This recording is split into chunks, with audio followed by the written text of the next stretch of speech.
Hey folks, thanks for watching Fishing Lake Country. Thanks for subscribing, guys, keeping up with me. Today we'll be fishing with hair jigs, and some of them going to have Malibu on them, some of them going to have feathers, small 1/48 to 1/32. I cut the collars off to make the jigs so they're less than 1/32. You know what I'm saying? And that's what we'll be fishing with on Fishing Lake Country today. Stay tuned, guys.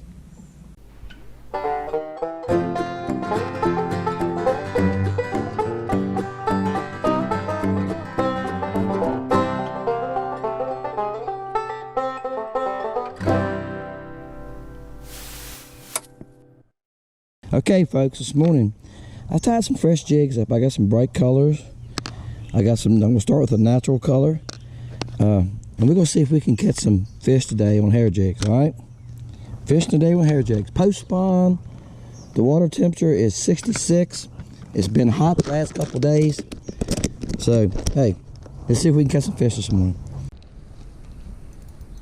Alright guys, we're going to start with a baby here. That's all right. I'm going to pick him up. I got 2-pound test. I got to be careful how I pick him up. See there? He flopped at the boat and broke my line. So you got to watch for 2-pound test, guys. It doesn't take nothing to mess up 2-pound test. And here's why. He hit the jig far enough that when he flopped, his old rough mouth. Hear this? The old rough mouth cut my line. 2-pound test is a lot of fun. Ultralight rod, but you got a baby 2-pound test. All right, that's the one I just showed you with the feather on it. You got a mark on something tried to bite him. I found another one. Now I tell you what I'm going to do. I'm not going to try to pick this up. Like I said, 2-pound line don't take much. It's like a nice one, but that's what makes it fun with 2-pound line. You got to fight the fish, right? You just can't hook him really him in like he's nothing. You got to fight him. That's what the ultralight fishing's about, right? And I can feel every head shake, and this is a nice fish. He just took drag. Of course, I got to set pretty light, guys. And he's not a monster. But he... Come here. I'll get this ugly thing out of your face. He didn't take enough drag. I'm going to have to reel in again.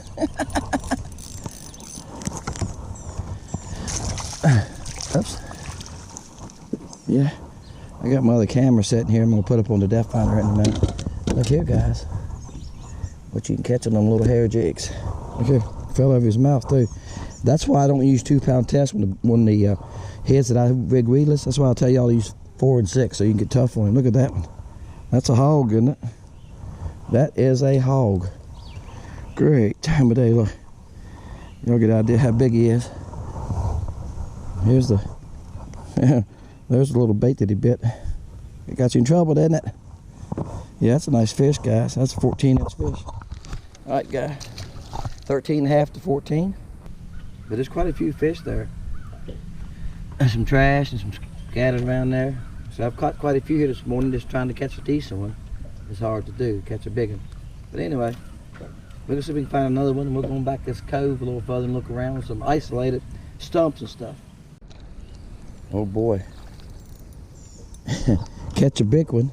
The last one I caught was pushing 14 easily, probably. I didn't measure him. Not taking time to measure fish, guys. This morning I'm just catching. Then I catch a baby like that. Hey, equal opportunity fisherman. Equal opportunity fisherman. What I'm doing, guys, let me show y'all live. See if I can catch a live action here. Oops, my line's wrapped. The reason I'm using this 2-pound test is cast easy. And what I'm doing is casting up under that boat as far as I can, close as I can to that boat, and just letting it fall down beside that dock. Now this dock has braces like this, and the lake's up.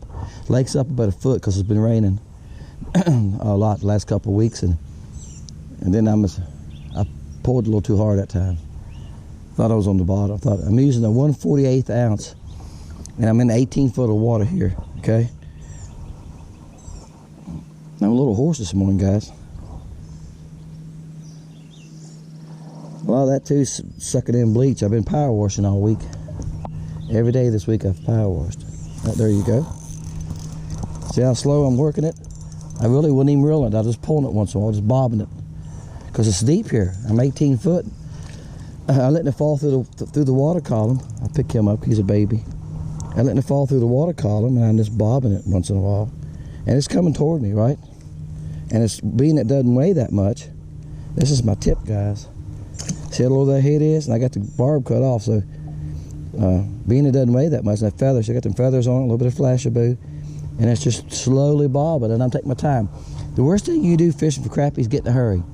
Let that bait take its time. Use a light bait. Now I know a lot of guys, a lot of y'all use 1/16. I do too. If you go back and watch my videos when the water was cold, and I was trying to fish 12 foot and deeper fast, and I wanted to cast a long way, so I was using 1/16. But when you're fishing brush around docks, you want your bait to sink slowly most of the time. Now there are times that you want your bait to fall faster. It draws the strike faster. The fish got to run out and grab it, right? Bass is the same way. Sometimes you're fishing boat docks with bass. You're better off using the 1/16 and let that tube jig, or you throw a jig or hula grub, let it fall slow.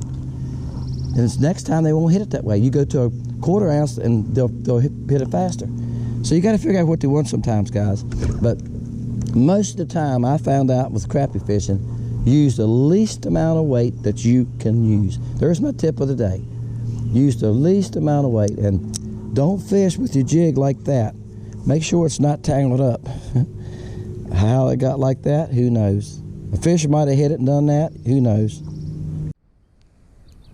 All right, guys. It's nice, like he's a little bit bigger.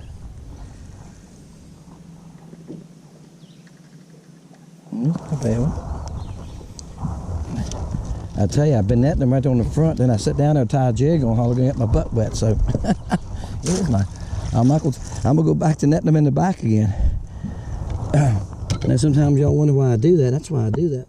I net them in the front and I sit down there and tie a jig on that deck. I wanted to retie. I get my butt wet. Look at there. That's a goodie. And there's a good 12-incher. And that was on chartreuse, guys, with a white tail. And that's a crap fur. All right, guys, this is blue body with some feathers. And I had a spinnerbait skirt on one on, the spinnerbait skirt. I got it hung up on something. I couldn't get it back, so I lost it. This might be a little nicer. I said the little bigger ones, I don't try to pick them up because they come off on you. I tried to pick up a couple up yesterday. I was out fishing and 2 or 3 of them come off. But I was just fishing. I wasn't filming. That's on the blue one. He's a 10, 10 and a half.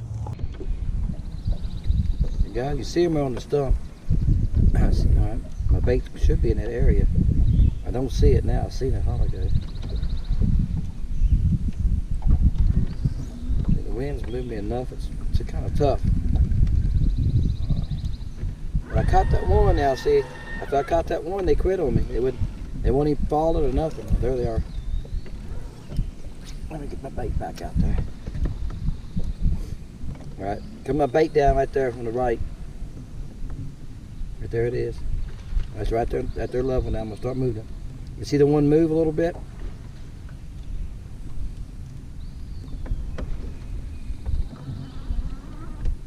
There's a couple following it. I got one of them. Got one of them. He's a small one. All right, he's a baby. All right, guys, here he is on this end. This is the one that I just cast it out. So I can see my bait, and there he is, and he bit me. He's a baby now. I can see that there's a couple little ones there with him. He ain't hooked bad. I just can't get the hook loose. There's a couple little ones there with him.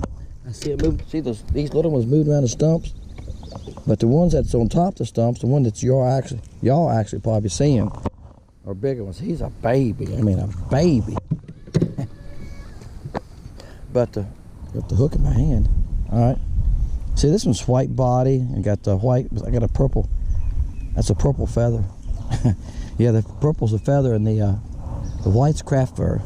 I used to feather sometimes. I bought them at a craft store and I used the feathers just to add color. I bought a bag of mixed colors. I got orange, red, blues, and I take one little piece of feathers to add a little color. See, I just add a little bit of purple to that, just to try to give them something different to look at sometimes, you know. Alright guys, I came back up to this dock. I was leaving to go to another spot, and I thought I'd make a couple casts here before I leave, see if they forgot me. See if they forgot about me. And sometimes you can do that. Now, gosh, this video is just, I'm putting too many tips in this video. I should have saved that for another day.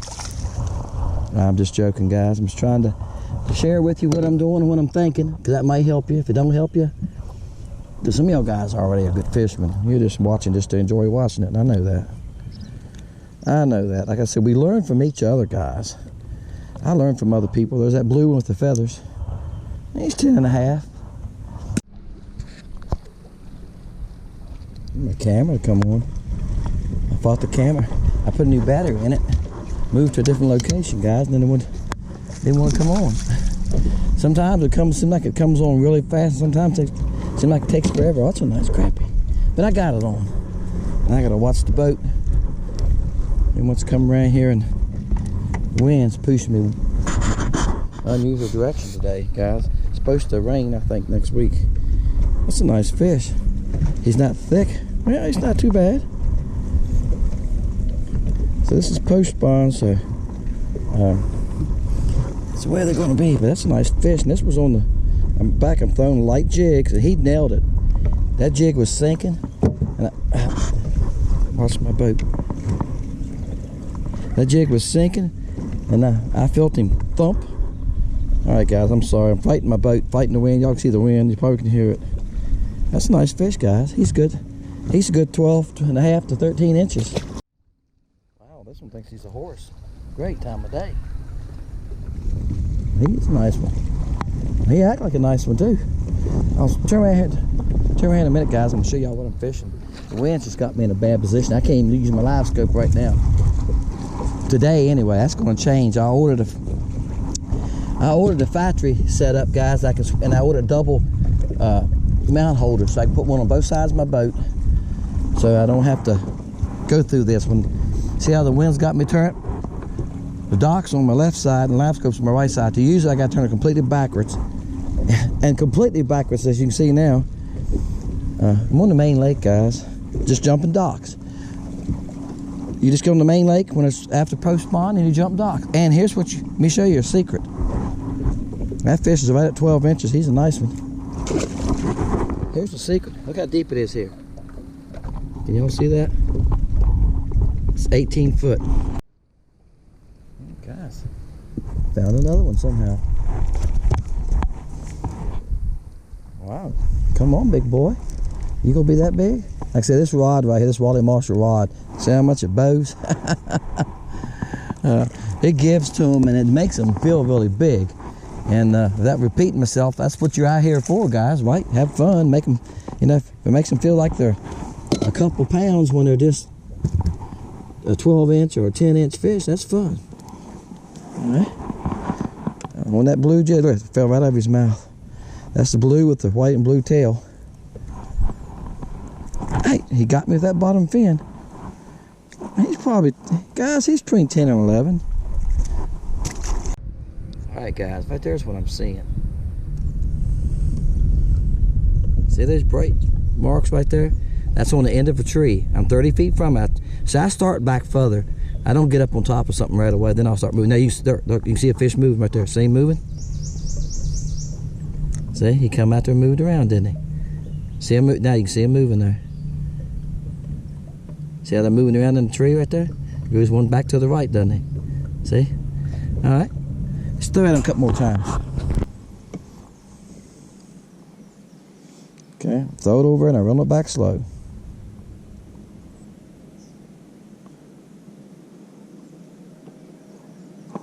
Okay, there's one, guys. Live action. Turtle man. That's what I'm doing. Just throwing it over, letting it sink what I think is about 3 or 4 foot. Because they look like they're about 6 or 7, and I start reeling. And I'll show you all the fish on the LiveScope here in a second. So I'm just taking my time. I got 4-pound test on this rod. It's a Wally Marshall rod. 4-pound Trilene. Caught on the boat. Come on, I got you. And guys, I'm going to tell you what, I hear people talk online all the time. and stuff. Of course, y'all know I don't like the bright line, and I might be great. If you're watching and you use it, that's fine. I know guys that use it. It's a nice fish. He's a good keeper. He's good fun size. He's between 10 and 11. And I know guys that use it, but I told you this before. I've always used the green or the clear, and I like the green. Most brands have green. I feel like it blends in with the water. Yeah, you can't see it as good. It's the bright colors you can see better. So if you're having trouble seeing the line, use that. I don't know if it makes any difference or not. But to me, mentally, my confidence level is not on that bright line. Hey folks, let me share with you. Y'all seen I had a huge box of jigs. That's what I was doing today. I lost a couple of them because I was throwing around some cover and things like you're gonna lose some. But so I got blue and chartreuse. Blue and white was working good for me. So it's got feathers on it. Let me show you what I had on my rod. This has done really good. It's blue with white and blue bucktail, okay, and it done good. So you know, the colors you can use is endless, and the size of the head you can use endless. Now, so I was staying with smaller stuff today. That was what I was trying to do. So I got a pink head on this one. So anyway, look guys, jigs work great. Just wanted to share that with you. That if you're tying your own jigs, interested in doing it, I got a video on how to tie a jig and how to make a jig weedless. I've thrown these ultralight rods. This is a 4-pound test. I had 2 on one. I don't have I broke it off. I got a stack taller gun and broke it off. You're going to lose some of them.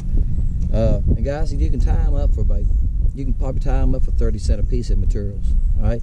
If you go buying them, if you look online at some of these guys that have got them on their channel and using them, talking about them, look them up. They average around $2 to $2.25 a piece. That's what they average.